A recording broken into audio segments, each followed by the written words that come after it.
Hi, thanks for watching. So I just promised you a second video from the side plank or side bridge that we did last week.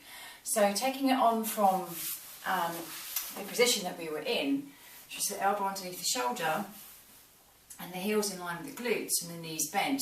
So if you wanted to take it further, you straighten the legs, having the top leg in front of the bottom leg and lifting up with the hand as a progression up here, so it's more weight for the shoulder to cope with. So as soon as you start to lose your form, as soon as you start to drift with the hips, you start to rotate, or this shoulder starts to sink, then you know you need to stop because the muscles are starting to get tired and you'll start to compensate and use the tighter muscles, and we don't want them to get tighter anymore. We want to work in good form.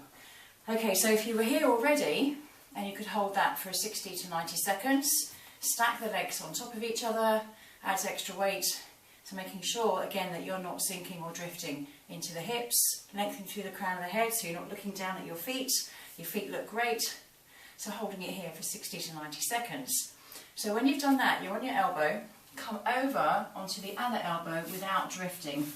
And what I mean by that is that you're not leading with any part of the body. So if you can imagine that your ribs are attached to your hips as one unit, even though we want to rotate separately from the lumbar spine, I want you to imagine that you can't do anything like that at all. The whole thing is completely solid, all attached, can't move anything. So when you're going from this position, you come over onto your elbow, everything here stays attached. Coming over onto your elbow to the plank position, and again you can hold this for about a minute. Again, just hold it until you feel as if your form's going to go. You can also go onto your knees, or just before you feel as if you're losing your form, making sure you're not sinking into your shoulders. So keep thinking wide shoulders, lifting up from the sternum, pushing the sternum up between the shoulder blades. And then you're going to go into the other side. So again, trying not to lead with the hips and leaving the rib cage behind, or vice versa, but taking the whole lot together. Coming back up onto the straight legs, if that's your option. Staying lifted and lengthening through the crown of your head. Sliding the shoulders down your back.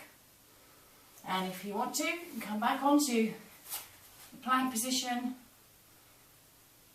So if you're going for the straight leg option, try not to put your knees down throughout the whole thing. So you'll be going from here to there. All the time without dropping your knees, and then back again if you really want to. Okay, so that's a little challenge, and then from there, once you've mastered that and your technique with your shoulders and the abdominals, using the leg muscles and everything without using any form, you can come up onto straight arm, which is more work for your shoulder. Some people find the straight arm option easier than the elbows, so see how you feel, but this is going to be a little bit harder.